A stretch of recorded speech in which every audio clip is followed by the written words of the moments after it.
নমস্কাৰ ইকক্সাৰলৈ স্বাগতম ছাত্ৰ ছাত্ৰীসকল মই জ্যোতিদা আৰম্ভ কৰিব লৈছো এটা নতুন ভিডিঅ' আজি আমি আলোচনা কৰিব লৈছো ষষ্ঠ মান শ্ৰেণীৰ ভূগোল খণ্ডৰ ভাৰতৰ পৰিচয় আৰু ভৌগোলিক বৈশিষ্ট্যৰ কৰ্মসূচীৰ প্ৰশ্নসমূহ পাঠভিত্তিক অনুশীলন থকা প্ৰশ্নসমূহ আমি আলোচনা কৰি আহিছো এতিয়া আমি এই কৰ্মপুথিত দিয়া প্ৰশ্নসমূহ আলোচনা কৰিম এই কৰ্মপুথিত দিয়া প্ৰশ্নসমূহৰ আমি দুটা অংশ বুজিম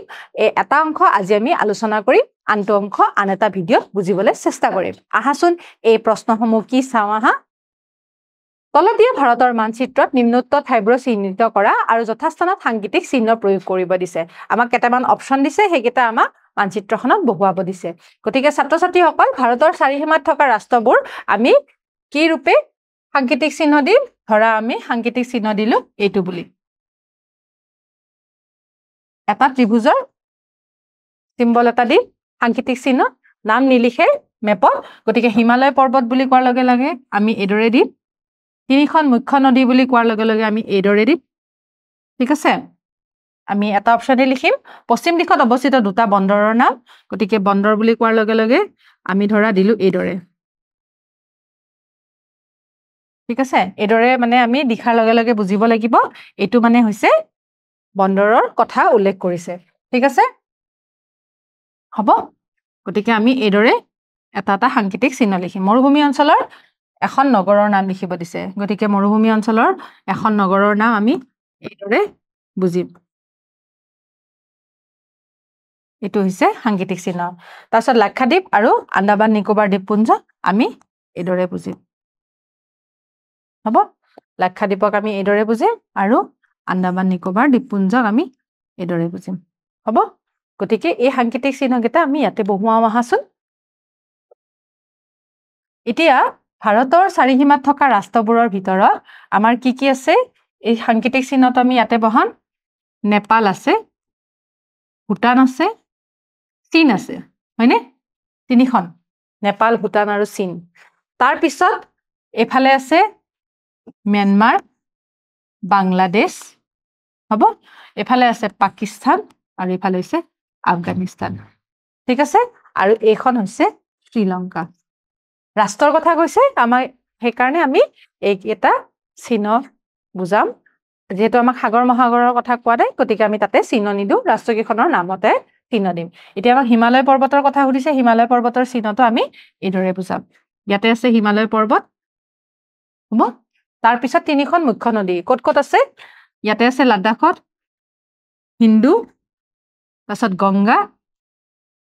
তাৰ পিছত ইফালে আছে ব্ৰহ্মপুত্ৰ হ'ব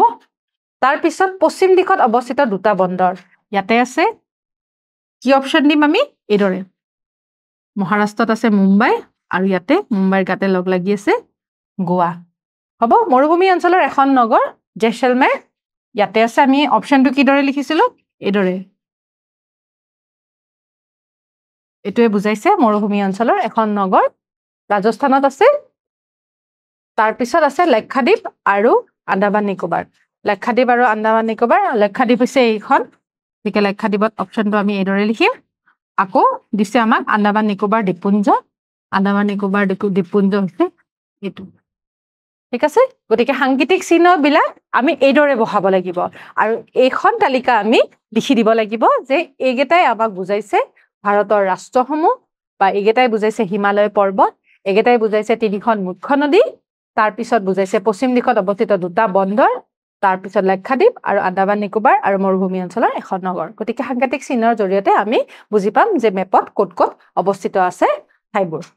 পিছৰ প্ৰশ্নটোলৈ যাওঁচোন এখন মানচিত্ৰ দিয়া আছে এই মানচিত্ৰখনত কি লিখা আছে হিপিটিৰ মানচিত্ৰখনলৈ চাই ভাৰতৰ কোনখন ৰাজ্যৰ সীমা বিদেশী ৰাষ্ট্ৰৰ সৈতে যুক্ত হৈ আছে গতিকে মানচিত্ৰখন চাই পেলাই আমাক কোনখন ৰাজ্যৰ লগত মানচিত্ৰখনত যুক্ত হৈ আছে বিদেশী ৰাষ্ট্ৰ হেয়া আমাক লিখিব দিছে গতিকে মানচিত্ৰখন এফালে আমি লৈ লৈছো গতিকে আমি লিখিম 1 নম্বৰতে বহুত কিখন আছে তোমালোকে মানচিত্ৰখন চাই লিখিবা কেটামান অপচন মই ইয়াতে লিখি দিছো বাৰু ঠিক আছে 1 নম্বৰতে আমাৰ অসমখনৰ কথা লিখিছো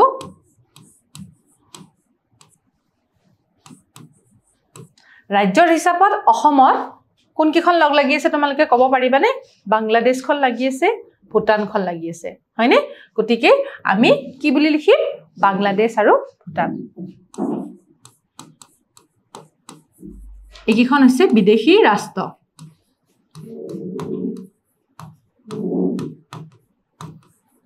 আমি পশ্চিমলৈ চাওঁ আহাচোন এতিয়া 2 নম্বৰতে আমি ধৰা লিখিলো ৰাজস্থান ৰাজস্থানৰ গাত কি লগ লাগি আছে দেখিছা নহয় তোমালোকে ৰাজস্থানৰ গাত পাকিস্তানখন লগ লাগি আছে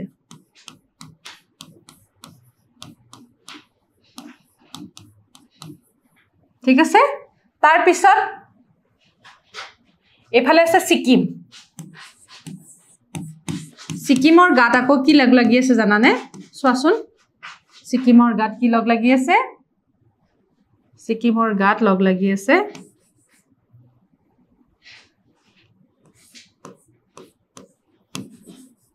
সিকিমৰ গাত লগ লাগি আছে নেপাল ভূটান আৰু চীন নেপাল ভূটান চীন ঠিক আছে তাৰ পিছত অৰুণাচল প্ৰদেশৰ লগত কি লগ লাগি আছে চোৱাচোন অৰুণাচল প্ৰদেশৰ লগত লগ লাগি আছে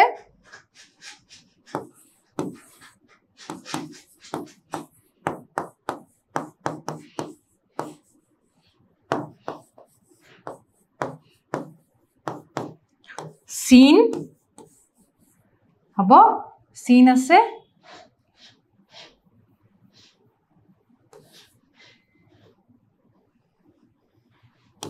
চীন তাৰ পিছত কি লগ লাগি আছে চোৱাচোন म्यांमार আৰু ভূটান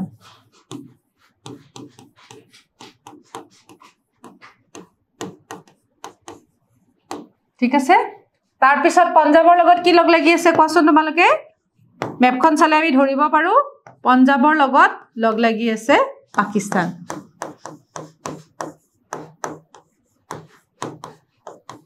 গতিকে আৰু বহুত ৰাজ্যৰ লগত বিদেশী ৰাষ্ট্ৰ লগ লাগি আছে তোমালোকে মানচিত্ৰখন চালে ধৰিব পাৰিবা মই তোমালোকক 5টা অপচনত লিখি দিছো গতিকে তোমালোকে বাকি কিখন ৰাজ্যৰ নামও লিখি লবা হ'ব তাৰ পিছৰ প্ৰশ্নটোলৈ যাও ভাৰতৰ পৰিচয় আৰু ভৌগোলিক বৈশিষ্ট্যৰ পাঠটোত থকা চিত্ৰৰ সহায়ত উত্তৰ কৰা উত্তৰৰ পাৰ্বত্য অঞ্চলৰ 3খন পৰ্বতৰ নাম লিখিব দিছে পৰ্বত বা পাহাৰৰ নাম লিখিব দিছে উত্তৰৰ পাৰ্বত্য অঞ্চলৰ 3খন পৰ্বত বা পাহাৰৰ নাম হৈছে হিমালয় তাৰছত খাসী পাহাৰ আৰু জয়ন্তীয়া পাহাৰ এইকিখন হৈছে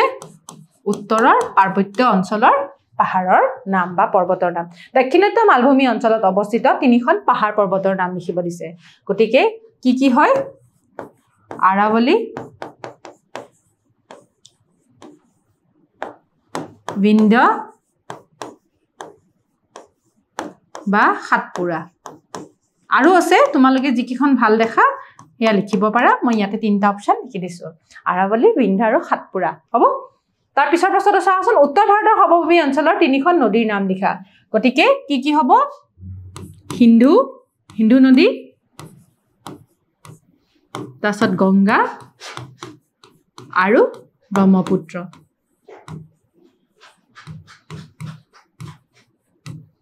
উপকূলীয় অঞ্চলত অৱস্থিত দুখন বিখ্যাত চহৰৰ নাম গতিকে কি লিখিম আমি বহুত কিখন আছে কেৰালা পৰ্যটনৰ ক্ষেত্ৰত বহুত ভাল আৰু মহাৰাষ্ট্ৰ আমি মুম্বাইৰ কথা জানোই একিখনৰ নাম লিখিব পাৰো উপকূলীয় অঞ্চলত থকা দুখন বিখ্যাত ঠাই হ'ব আমি একেটা উত্তৰ এদৰে লিখিম দ্বীপ অঞ্চলৰ দুখন ঠাইৰ নাম লিখিব দিছে গতিকে ছাত্ৰ ছাত্ৰীসকল দ্বীপ অঞ্চলৰ ঠাই দুখনৰ নাম আমি জানোই কি লাক্ষাদ্বীপ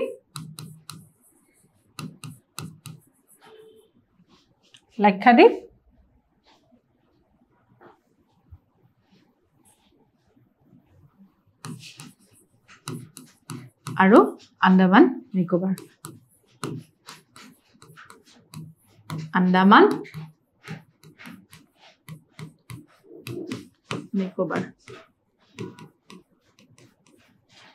হ'ব